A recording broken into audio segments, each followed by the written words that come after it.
WIFO-FM in Jesup, Big Dog Country Radio, 105.5 FM. Good morning. It is now time for the world-famous Butch and Bob Show, brought to you by First Southern Bank, Van's Barbecue, Murphy Builder Supply, and O'Quinn & Associates. Hi, I'm Mandy Yeomans. And I'm Raymond Brown with First Southern Bank. As your locally owned community bank, we're here to help our community grow.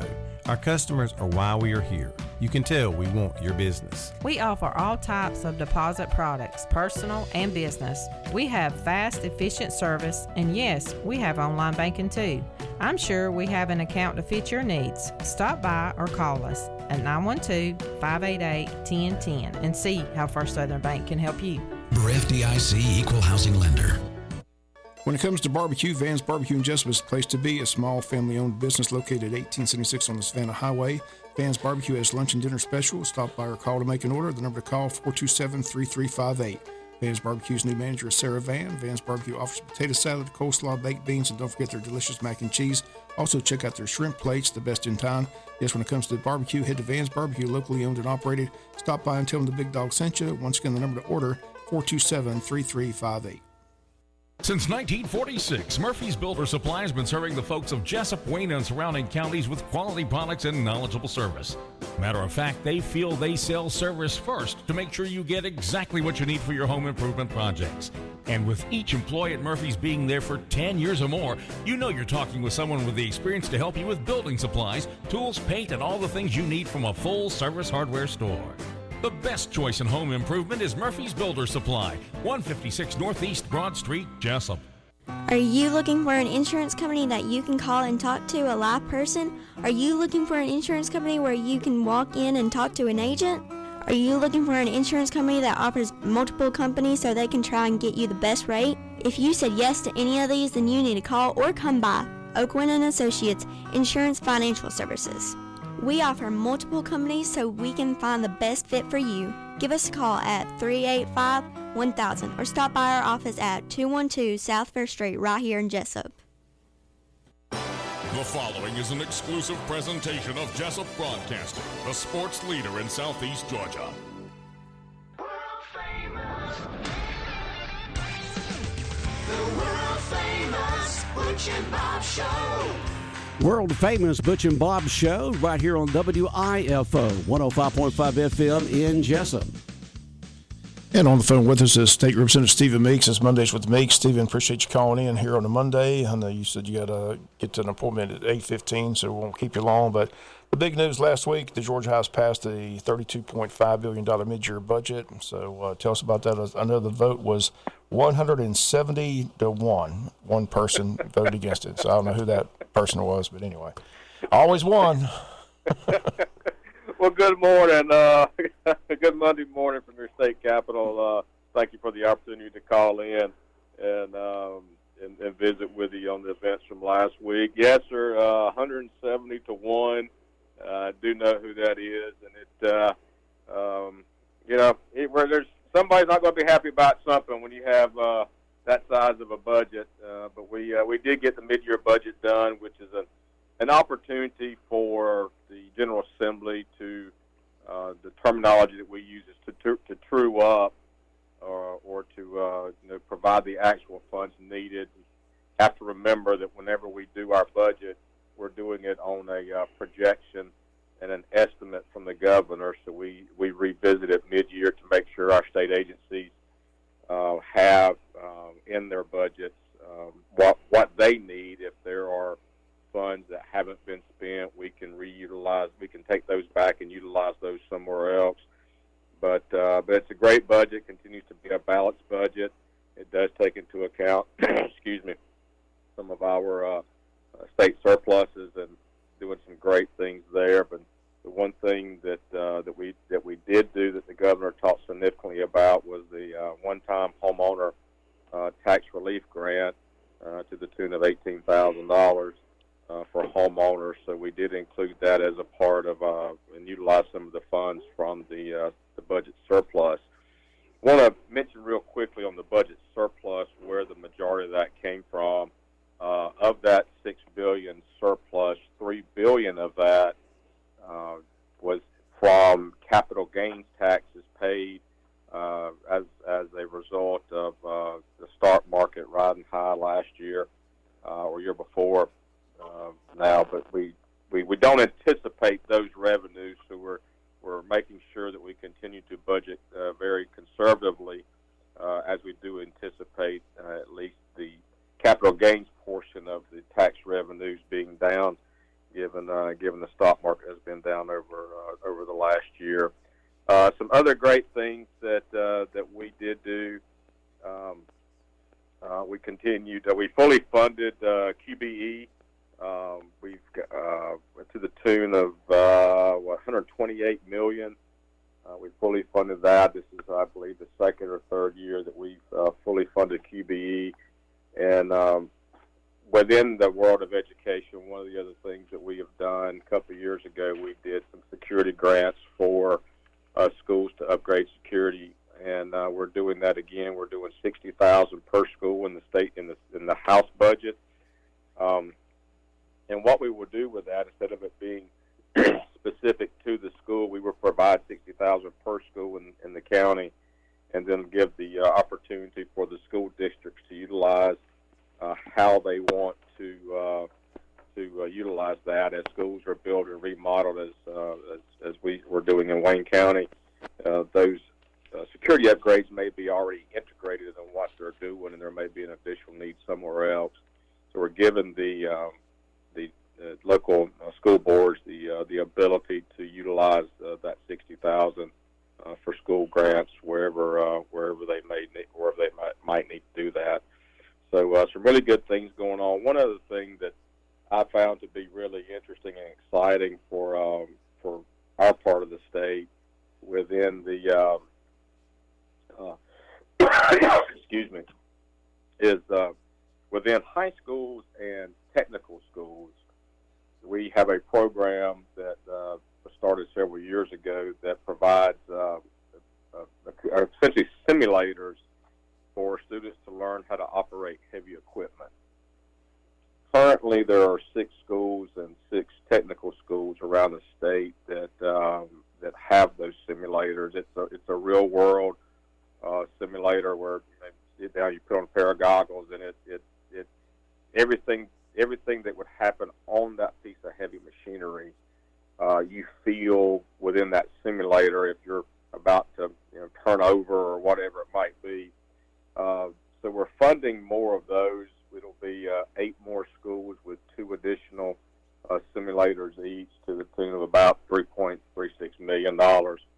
So there's currently one over in Waycross, and talking to the chairman this morning, told him we may have some other ideas on how we can utilize that for some other industries. But it's a great opportunity for training for our students in the heavy equipment industry. And just joining us, Stephen Meeks on the phone. I want to go back, and if the budget gets final approval, as you mentioned, the homeowners get that one extra time exemption. They say it's going to save Georgia on average about $500. How does that work? Explain how that's going to work. They're just going to get a check in the mail after they file their income taxes, or how's that work? What it'll do is it'll be a grant. It'll be paid to the county the way that it's been described to me. And we still got some final details to work out on it, and then the counties will give that essentially a credit to the homeowners for that amount. Okay. What's taking place this week? So the Senate gets it this week? Would they vote on it this week? Right. Well, I don't know if they'll vote on it this week. We finished it up Thursday and immediately transmitted it over to the Senate. I presume they may have. I have not talked to Chairman Tillery. Didn't talk to him during the weekend or this morning, but they'll be working on it this week. I don't know what kind of time frame they're on, but I think they would get it done this week and get it on to the governor. So it'll move along pretty quickly. The one thing that I want to reiterate on that homeowner tax relief grant is it doesn't cost the Wayne County anything. There was some discussion last week that it may take away or it may take away from funding. It doesn't take away any of the funding that would be received by the county for tax revenue. That is coming from the budget surplus that we had in last year's budget. So that's where it'll go and where it'll be paid for. How about any bills that are on the floor that are going to be controversial? You've seen any of those lately? Not a lot yet. We keep hearing, some things have gotten introduced. Nothing has worked its way through the committee process yet to get to rules. We've got one bill out there, House Bill 200, I believe it is, that we've got that will allow municipalities to do ranked choice voting for municipal elections.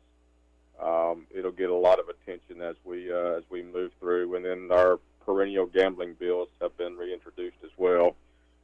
So they'll pick up and move forward as and it'll be a busy week this week with committee hearings, and we'll likely see more legislation on the floor, I would say, in the next week or so, given the committee action for this week. How about the bill? The Georgia Center filed a bill to restrict TikTok and other social media. What do you know about that? I saw that headline and read a little bit of it. I haven't read the bill yet. Of course, the governor and the federal government also issued those restrictions of TikTok on state and federal computers, or the governor on state computers, the federal government at the federal level.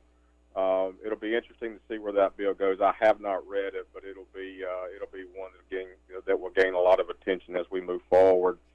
One of the things that this week, Miss Donna Harris and Wayne County 4-H will be in Atlanta for 4-H Day at the Capitol on Wednesday, so look forward to seeing them. And, of course, today is Forestry Day at the Capitol, and I do believe Keep Georgia Wild Day, hosted by DNR. So we'll have a lot of visitors here this week and look forward to seeing some of our Wayne County residents and voters here at the Capitol this week.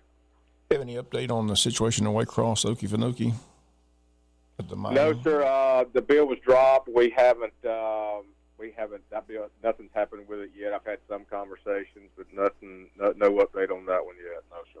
Okay, and again, I know you got to get to a meeting, but before you go, if anybody wants to get in touch with Stephen Meeks during the legislative session, how they go about doing that? The cell number is 912-207-0813. Text or email at stephen.meeks@house.ga.gov. Look forward to hearing from folks. Bob, one thing I want to mention before I get off is had the opportunity. We got out of here early enough in time on Thursday, and I made it home for APPT meetings at Scriven Elementary with John Williams to hear the update on kind of where his class is and as we move forward, move through the school year. And want to compliment our teachers all across the district, and in particular Scriven Elementary, for the great work they do with teaching our kids and really keeping them moving forward. And we've had as third graders, they were in last half of kindergarten when the pandemic hit. But our teachers do a phenomenal job of working with our students and teaching them and helping to keep them on grade level. We've heard some data over the last couple of months or last month or so that we've got some work to do, and I look forward to just getting ideas from our local community, our local school board, and our local teachers on how we can work to improve where we need improvements within schools as the pandemic comes to an end, and we're still trying to work through some of the learning loss that we may have had. So kudos to our teachers and Scriven Elementary teachers in particular, and Miss Mock, John Williams, third grade teacher, and the great work that they do, and really working very hard to keep our students on pace to graduate. So just great work there, and look forward to working with them as we move through this process. Okay, Stephen, always good to talk to you. Look forward to talking to you next Monday. Stay safe in Atlanta. Right, thanks so much. Y'all have a great day. All right, take care, Stephen. All right, State Representative Stephen Meeks on the phone with us this morning on the world-famous Butch and Bob Show right here on WIFO 105.5 FM in Jesup, and we appreciate Stephen calling in this morning. He's got a meeting to get to, and just glad he was able to call in, Bob. Yep, always good to hear from him. Lots going on already under the Gold Dome up there. Start off slowly, and it just momentum builds as they get toward the end. Still shaking my head on that vote, 170-1. And what was it for again? To pass the mid-year budget. Oh, you always going to have the There's handful always out there. one. Yeah, always one or two or three. But that's just the way it is. I see you walk around with the other 169 voted. Or she, I don't know. He or she, who knows? Who cares? It passed. Yeah. You can't ever beat everybody to hardly agree on anything. Overwhelmingly, I mean, come yeah. on. Crazy. There was a senator back in World War I and World War II, a lady senator, a representative. I'm not sure which one it was. It might have been a representative, but she voted against World War I when they passed that war resolution. And more surprisingly, she voted against the World War II resolution for Congress to declare war on Japan, and that was her own party. President Roosevelt, and everybody voted for it except for her. And you can kind of understand. World War I was kind of there was a lot of folks in America who didn't want to get involved for one reason or another. But World War II, I mean, we were attacked big time, but you still had either a senator or a U.S. congressperson voted against it. And so you've always got those handful, Bob, 1 or 2 or 3 or something like that on anything. All right, what's going on, Bob? Anything on your mind this morning? We got to see the movie 80s for Brady's. How was that? If you're a Falcon fan, you don't want to go. No, that's when we had the game won and gave it away. I had to relive that nightmare. That was a nightmare. I didn't know it was about that. So. It was bad. It was bad. We had that game wrapped up. We were already popping the corks, and Newton came back. That's the Super Bowl that the movie's based on. Yeah. Brady, miracle comeback. I didn't realize it was based on a true story. I saw two of the ladies that on Good Morning America. They still keep in touch with them every day. So it was just an interesting movie. I enjoyed it, but I didn't realize I had to relive the nightmare of the Falcons. Oh, that was funny. You were at that one? No, you were at that one? No, I wasn't at that one. You were at that one. No. Okay. All right. But it was a nightmare. I mean, we had it. We just said, we're not supposed to win this thing. We're just going to give it over to you, and they did. They did. But was it an entertaining movie? Well, because it really wasn't about the football. It was more about their relationship with these ladies. Yeah, it was entertaining. It was mainly about the ladies' trip to the Super Bowl. Right. But four 80-year-olds going to go see Brady. I enjoyed it. It was a pretty good movie. But like I said, I'm just warning Falcon fans if you you got to relive that nightmare again. It was terrible. We're sitting there moaning and groaning. They should have won that game. Throwing Nerf balls at the TV. Yeah, I had that game one. All you got to do is run the ball, run the clock, kick a field goal. Run the ball, run it out. What do we do? So it was an entertaining movie. I enjoyed it. All right. I didn't watch any of the Pro Bowl, so I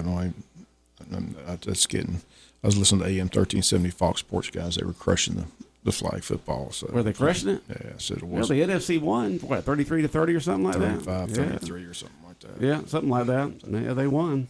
Yeah. They looked like they had a good crowd, from what I understand. Yeah, decent crowd. Seems like the athletes were having fun. Everybody was having a good time, joking around, and playing some flag football. Yeah. They were asking, did they give away those tickets or did they buy those tickets? I have no idea. Like I told you, they'd throw some tickets in if you got a room there in Vegas or something like that. I'm sure it was. At least they had a decent crowd, but like I said, I didn't see much of that. Okay. Getting ready for baseball season. First game tomorrow, scrimmage. So. What time is that? 6 o'clock. 6 o'clock? Well. 50 pregame show. All right. Taking on Effingham County. So. That's a pregame? It's a scrimmage game. Scrimmage game. And when's the first regular game? Thursday. Appling County. So tomorrow and then Thursday. Yeah. I just heard the weather for you said there's rain in the forecast Thursday night, so hopefully that's coming late Thursday night. Yeah, it's supposed to be coming in that night. So so hopefully it won't be here before for the game begins. So we begin at 6 o'clock tomorrow with the first pitch on the scrimmage game, and then Thursday are both games here. Both games here. Yep. And we play who tomorrow again? Effingham County. And then the first regular season game? Appling. Oh, the Pirates coming across the border there, huh? Yeah, they've got an excellent baseball team. They do. Be a good ball game. Okay. Well, looking forward to getting the season started this year. I had a big crowd for Saturday's fun day, so I had another inter-squad game. So that went well? Went well. Had a big crowd on hand. Had the middle schools there and had the So. And Super Bowl Saturday, like, don't forget, the Touchdown Club's got their big drawing. We've got John McElwain and Bill Parker coming in Thursday to talk about that. And Friday, the Hog Jam set for next weekend. We got Heather coming in to talk all about the Hog Jam on Friday. We're talking about them hogs, huh? It's a big event. You ever hunt a hog? I never hunted a hog. No, I've never hunted one. I like eating the hog after it's killed.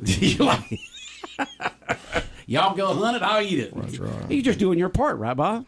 Yeah. Somebody's got to eat the hog once you get. Of course, a lot of the hogs are killed out there. A lot of them get eaten, but the population of wild hogs out there is a menace to a lot of ranchers and farmers and people out in the rural areas. I've been to weigh in the last couple of years. It's amazing how big those hogs are. I mean. Oh yeah. They get big and mean out there, man. You got to be careful. And there's folks who breed big old pit bull type dogs to help with the hog hunts out there. Yes, sir. I mean, these are pit bulls that are they're big, and they get out there and they help these hunters get these hogs. So it's a sport out there. You ought to try it one time, Bob. Just go out there with some friends, get yourself a doggone gun out there, and I think you'd have a good old time, Bob. I do want to, again, we had this in the news. So, again, this is something from the news, okay? This person's still on the loose. There was a shooting which occurred Friday morning on Community Circle, which is down off of Rainier Road. And the suspect is 29-year-old Lannis Paul Brown of Jesup. And he's been missing since this shooting occurred that morning. So, again, if anyone out there knows the whereabouts of 29-year-old Lannis Paul Brown, they're asked to contact the Wayne County Sheriff's Department at 912-427-5970. Again, the victim in the shooting death is the 23-year-old Zachary Johnson of Jesup. So, again, this occurred Friday morning at around 11 a.m. on Community Circle off of Rainier Road, but they're looking for the suspect, again, 29-year-old Lannis Paul Brown of Jesup. So, if anyone knows his whereabouts, they're asked to call the Sheriff's Department at 912-427-5970. Okay. So, still waiting for the 2 information. weeks, 2 shootings, one injured and one death. Right. The shooting that occurred in Jesup, that victim's in a hospital in Savannah recovering from gunshot injuries. I think the Sheriff's Department's expected to talk to him sometime today, so hopefully we can get the name of the victim and maybe some more information on the suspect. They haven't released the name of the suspect there. I don't think they know who the suspect is at this time in that shooting on Shamrock Street. So those are two stories we're following in the local news. And the county commissioners have their meeting tonight at 6 o'clock, so have all the details of that for you tomorrow here on the local news. Busy week. Busy week. A lot going on. Okay. Baseball, news, meetings, shootings. Man. You're hitting the ground running and going hard, aren't you, Bob? It was a busy week. Busy weekend. So just sad story Friday, like I said. Yeah, I heard about it, and I figured you'd have the details this morning. That is a shame. Hopefully they'll find the suspect quickly, but he's on the loose right now. Oh, Sheriff's Department says he's armed and dangerous, so again. And what's his name again? Lannis Paul Brown. Okay. All right. Okay. Did you watch the Grammys last night? I did, until I fell asleep. Willie Nelson won. I was excited about Willie Willie Nelson. Nelson. I know. Yeah. Mr. Willie Nelson won. Album of the year. That's all right. Album of the year. They acted like he might be under the weather, though. They wished him well, said he couldn't be there, but they sent well wishes to him. Well, so he's like 103, isn't he? I have no idea how old. He's closer to 90. I have no idea. He's right at 90. I have no idea how he's old 90. Willie is these days. Yeah. He's up there, that's for sure. Yeah, he's around 90.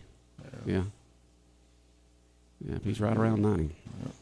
And so, he's got to be careful. Yeah. And so if he is, hopefully he's not too bad off and can get better and can get back out there. And he still loves to entertain.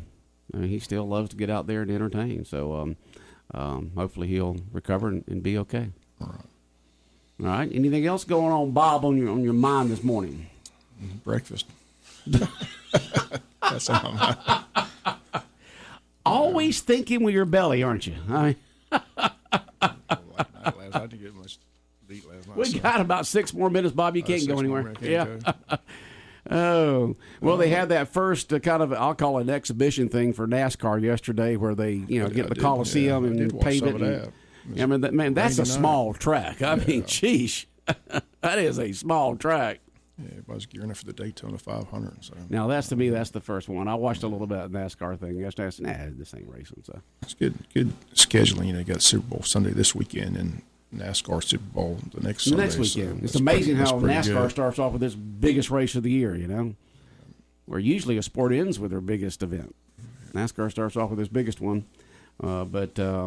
Yeah, they had that event yesterday, and they had a decent crowd there, but it's hard to tell because the Coliseum there is so huge, But they had a lot of folks spread out there, and they had a lot of different type of entertainment and different things going on, and it'll be interesting to see what kind of feedback NASCAR gets from some of the things they had going on there that a lot of NASCAR fans are not used to. So we'll see. Ready for the Super Bowl. I still got to decide which way I'm going. I know which way I'm going, but I don't know if I feel good about it. But you picked Kansas City at the beginning of the year. Right. I got to stay with the Chiefs. How can you change? I can't pull for Philadelphia. Being a diehard Steeler fan, I just can't pull for Philadelphia. I think they got the better team, though. I mean, they're going to be hard to beat. But I'm hoping that Patrick Mahomes can be healthy and pull his magic. And yep. So the Mahomes magic. Got to stick with the Chiefs. So. Plus, I'm an AFC. Pittsburgh's an AFC. Jacksonville's an AFC. I always pull for the AFC team. So, but it should be a heck of a game. And so usually I have pulled for the NFC because of the Falcons. Falcon fan. Yeah, but now since the Jags have been a team since '95, I'm a little more open there. I got to pull for Andy Reid. Yeah, they had a big piece on the 50th anniversary of the Miami Dolphins going undefeated 17-0 and 72, which is probably about my favorite team of all time. I love the 72 Dolphins. Zonka and Kick and all those guys. Yeah, Mercury Morris, all of them. They were Coach Greasy. Sheila, Bob Greasy. I mean, there's still quite a few of them around, and they still get together every single year and pop the cork on the champagne when there's no undefeated team. And, of course, they had that, a couple of years in there where looked like New England was going to do it when the Giants upended them. And so they still get together on that and still celebrate that they're the only perfect team ever since 72. They made a great trade before that season began. They got Paul Warfield from Cleveland to come be a wide receiver for the Dolphins. And he's good. He was really good. Yeah. Hall of Fame receiver. And I used to love to watch Zonka run. I mean, he was a bowling ball going through there. He's a hoss. Zonka and Kick. That was a good combo there. Yeah, I got a book about those two guys. Those two guys that was a good combination. Mm-hmm. Yeah. And Mercury Morris didn't hurt either. He had speed there. Yeah, they had that three-headed monster in that backfield. Had a heck of a defense there too. Yeah. No-name defense is what it was called. No-name defense. And Jake Scott was on that defense there from Georgia, so that was big. Nick Bonaconi. They had some name. I mean, they called it no-name defense, but they were pretty darn good. Well, there were no names when they went into the season. They had some names at the end of the season. Yeah. They beat the Steelers in the playoffs in that AFC Championship game. So I'm not a big Dolphin fan. Yeah, I love the 72 Dolphins. They won the Super Bowl that year. They turned around and won the Super Bowl the next year. Now they lost 2 games that next year, but the only perfect team, 17-0, and still celebrate it and still talk about it and. It was just great seeing those guys being interviewed and talking about that. They still pop the champagne. Every single year. New England was about to break that record. Just about until the Giants. Giants beat them right there in the end. Yeah, just that close. Right. Yep, just about. But the Giants did their thing and won. Great catch by David Tyree on the helmet. That's still a highlight. So the Dolphins. Yeah, it's like Zonka was saying. Yeah, we it was that close. About he had his fingers up about 2 inches. That close that we almost didn't, but that close is as big as the universe because we're still the only undefeated team. And so, just a great team, great organization back then. A lot of Miami Dolphin fans back then.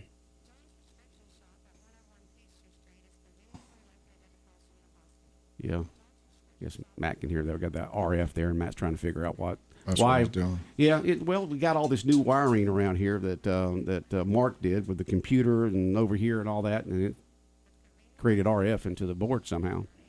And then we only had one channel this morning on the phone call again, which I don't think anybody messed with it the entire weekend long. Last week it was just fine. So we got gremlins out here on the weekends. Of course, we've had this RF problem now for starting our second week. All right, what else is going on, Bob? Anything else? And like I said, it's county meeting tonight. School board has a meeting today at 9 o'clock for a financial workshop that's taking place this morning. Okay. And the city meets tomorrow night.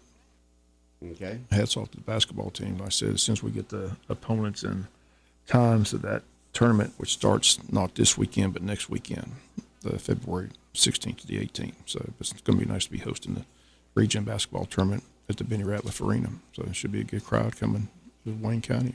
Okay. Well, good. Good for the basketball program there. Good for the community. Good for the restaurants. So, yep. Not sure if any teams are going to spend the night. Just don't know. But it's a big region tournament here in Wayne County, and okay. They'll all play for seeding in the state. Hopefully, you can host some state games as well. Okay. Girls have had a heck of a year. 7-1 in region play. That is pretty good. And I'm going to need to see the screen here in a moment. All right, Bob, we are out of time. Look it up. All right. Have a good day. All right, the world-famous Butch and Bob Show here on WIFO 105.5 FM in Jesup, Big Dog Country Radio, brought to you by First Southern Bank, by Van's Barbecue, Murphy Builder Supply, and by Oak Quinn & Associates.